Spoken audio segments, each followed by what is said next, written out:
Hi welcome to banquet food. ఈరోజు మనం చేయబోయే పజిల్ చూద్దాం. ఇలాంటి టైప్ ఆఫ్ పజిల్స్ పిఓ ఫిలిమ్స్లలో క్లర్క్ ఫిలిమ్స్లో చాలా రిపీటెడ్గా వస్తాయి.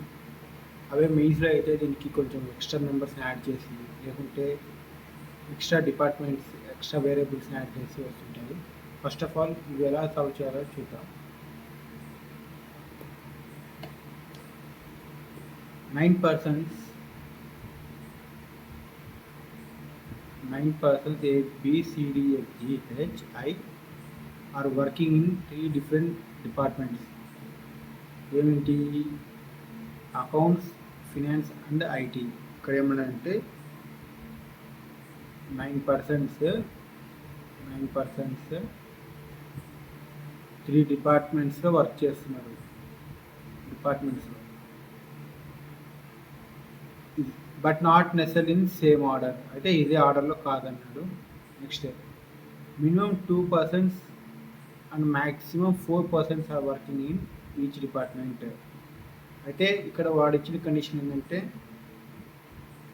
9% కదా, 9% కాబట్టి 9%లో ఒక డిపార్ట్మెంట్లో మ్యాక్సిమం ఇద్దరు మాత్రమే ఉండాలి.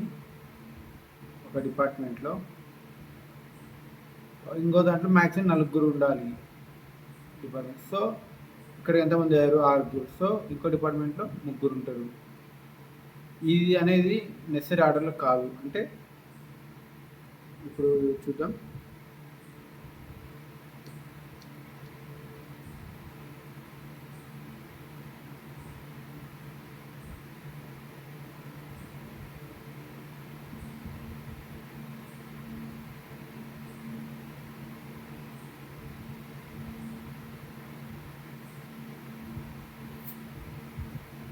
చూడండి, వాడు ఇచ్చిన కండిషన్ రాస్తున్నాం మనం. 9% 3 డిపార్ట్మెంట్స్ అన్నాడు. ఏమేంటివి అవి?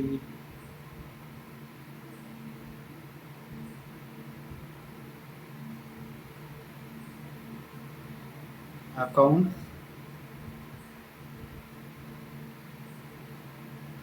Finance and IT. 3 డిపార్ట్మెంట్స్ని చెప్పాడు. 3 డిపార్ట్మెంట్స్లో 9 మెంబర్స్. అంటే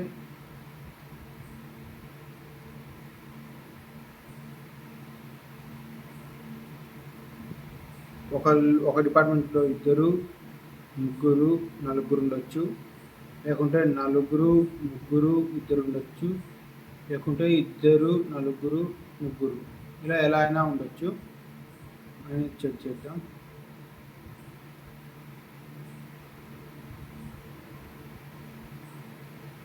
ఓకే, నెక్స్ట్ క్వశ్చన్ చూద్దాం. A works with E but not working the IT department. A అనేవాడు ఈతో వర్క్ చేస్తాడు కానీ ఐటీ డిపార్ట్మెంట్లో కాదు. సో ఐటీలో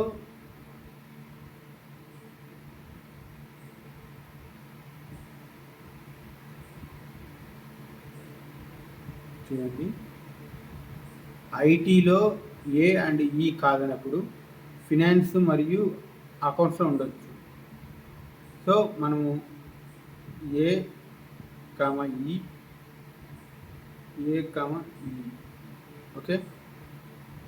next F does not work with E. Both F and I are working in the same department. Okay, ఇక్కడ condition చూడండి. F does not work with E. So E ఉన్న ప్లేస్లో ఎఫ్ ఉండడు. సో ఎఫ్ ఫినాన్స్ మరియు ఐటీలో ఉండే chance ఉంది ఈ కేసులో, కేసు 1లో. కేస్ 2లో ఏమో ఎఫ్ అనేవాడు ఉంటే either in accounts or in IT ఉండే ఛాన్స్ ఉంది.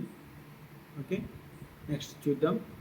Both F and I work in same department. అంటే ఎఫ్ ఐ మరియు ఎఫ్ అండ్ ఐ ఇద్దరు same department. F I same department. Okay, next కానీ ఏ డిపార్ట్మెంట్ ఉందో మనకు క్లారిటీ లేదు. సో ఫర్దర్కి వెళ్దాం. నెక్స్ట్ ఏం ఇచ్చాడు? I does not work in finance department. ఇక్కడ చూడండి, మనకు ఎఫ్ అండ్ ఐ ఇద్దరు సేమ్ డిపార్ట్మెంట్ అని మెన్షన్ చేసినప్పుడు ఇక్కడ మెన్షన్ చేశారు కదా, మనకి ఈ ఫస్ట్ కేసులో ఫినాన్స్ అండ్ ఐటీలో వచ్చే ఛాన్స్ ఉంది ఎఫ్ అండ్ ఐ. కానీ ఇక్కడ కండిషన్ ఏమన్నాడు, ఎఫ్ ఫినాన్స్ వర్క్ చేయ ఐ ఫినాన్స్ వర్క్ చేయదు. సో ఎఫ్ కూడా ఫినాన్స్ వర్క్ చేయదు. సో ఫస్ట్ కేసులో F and I work in IT. Okay, కింద కేసులో చూద్దాం. కింద కేసులో ఐటీలో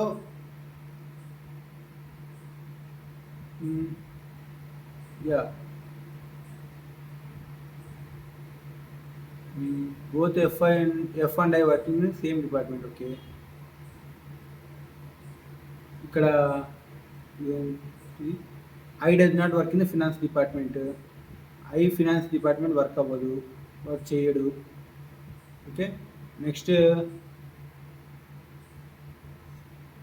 F and I work in same department కాబట్టి ఇక్కడ ఎఫ్ ఐ వేద్దాం.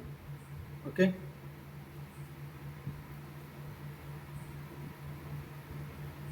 నెక్స్ట్ మనకి ఇంకో పాసిబిలిటీ వస్తుంది చూడండి. ఒకవేళ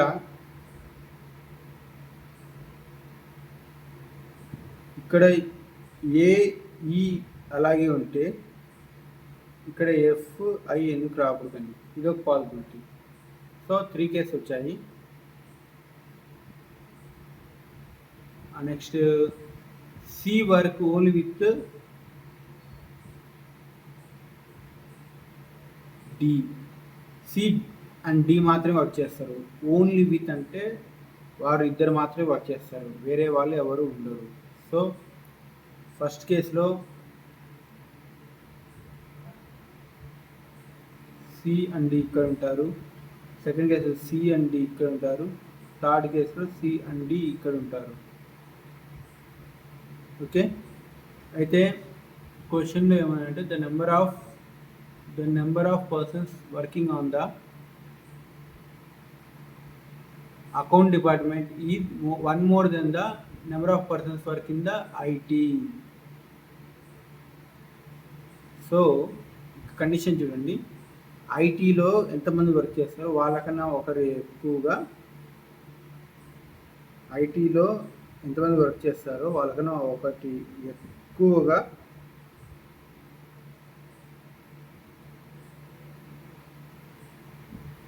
అకౌంట్స్లో ఉండాలి. సారీ, అంటే ఇండైరెక్ట్ ఎలా చెప్పాలంటే అకౌంట్స్లో 4 ఉంటే ఐటీలో 3 ఉండొచ్చు. ఒకవేళ అకౌంట్స్లో 3 ఉంటే ఐటీలో 2 ఉండొచ్చు. సో ఇది కండిషన్. మనం ఇప్పుడు చూద్దాం. ఇక 3 కేసెస్ మనకు ఐటీ ఇద్దరు ఉన్నారు. ఓకే, అకౌంట్స్లో ఎన్ని ఉన్నాయో మనకు క్లారిటీ రాలేదు. కానీ మనకు ఒక పాసిబిలిటీ ఉంది, ఏంటిదంటే సి అండ్ డి మాత్రమే వర్క్ చేస్తారు. ఓకే, సి అండ్ డి మాత్రమే వర్క్ చేస్తారు. ఈ కేసులో సి అండ్ డి వర్క్ చేస్తున్నారంటే ఇక్కడ 2 ఉంటారు. ఓకే, 2 ఉన్నారంటే ఇక్కడ 3 ఉన్నట్టు, అంటే నెక్స్ట్ ఇక్కడ 4 ఉన్నట్టు, అంతే కదా. సి అండ్ డి మాత్రమే వర్క్ చేస్తారు, వాళ్ళతో పాటు ఎవరు వర్క్ చేయరు. అంటే ఇక్కడ 2 ఉన్నప్పుడు ఈ అకౌంట్స్లో 3 వర్క్ చేస్తున్నట్టు. ఎందుకంటే అకౌంట్స్లో వర్క్ చేసే వాళ్ళకన్నా ఐటీలో వర్క్ చేసే వాళ్ళు 1% తక్కువ అన్నారు. సో ఐటీలో 2 వర్క్ చేస్తే అకౌంట్స్లో 3 ఉంటారు. అకౌంట్స్ అక్కడికి ఎంతమంది అయింది, 5 అయిపోయారు. సో రిమైనింగ్ వాళ్ళు ఫినాన్స్ వర్క్ చేస్తున్నారు. ఫస్ట్ కేసులో ఎందుకు రాంగ్ అంటే C and D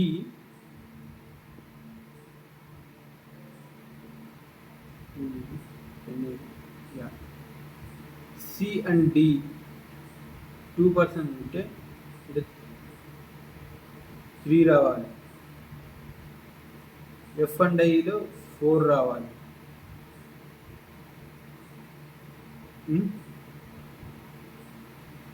next third case చూద్దాం. సి అండ్ డి అకౌంట్లో ఉంటే సి అండ్ డి మాత్రమే ఉన్నారు. సి అండ్ డి 2 అయింది, అప్పుడు ఎఫ్ అండ్ ఐలో 1 ఉండాలి, కానీ ఈ పాసిబిలిటీ లేదు. సో ఈ పాసిబిలిటీ రాంగ్. ఇప్పుడు 1 అండ్ 2 పాసిబిలిటీస్లో ఏది కరెక్ట్ చెక్ చేద్దాం. ఇప్పుడు H does not work in the next పాయింట్కి వెళ్దాం. H does not work in the finance department. H finance department work చేయడం లేదు. సో మిగిలింది ఐటీ అండ్ అకౌంట్, కానీ ఐటీలో ఇద్దరు మాత్రం వర్క్ చేస్తున్నారు. సో ఫినాన్స్లో ఉండే ఛాన్స్ లేదు. రిమైనింగ్ ఉన్నది అకౌంట్స్. అకౌంట్స్లో హెచ్ వెళ్ళాడు. మనం మిగిలింది ఇంకా ఇద్దరు ఎవరు? ఏ అయిపోయింది, బిసిడి,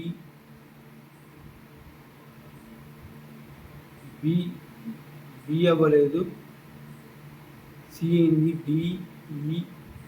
ఎఫ్ అయింది, జి అవ్వలేదు, హెచ్ అయింది. సో జి అండ్ బి అనేవాళ్ళు సెకండ్ కేసులో ఉంటారు. నెక్స్ట్ ఎందుకంటే బి అండ్ జి ఫినాన్స్ ఉంటారు సెకండ్ కేసులో. అలాగే మనం ఫస్ట్ కేసు చూసుకుంటే ఫస్ట్ కేసులో ఐటీలో ఉండే వాళ్ళకన్నా అకౌంట్స్లో ఎక్కువ ఉండాలి అని చెప్పారు ఒక పర్సన్. సో ఐటీలో ఫస్ట్ కేసులో 4% ఉండే ఛాన్స్ ఉంది. సో ఫస్ట్ కేసు కూడా wrong. So correct answer is second case. Content next, please like, follow and subscribe. Thank you.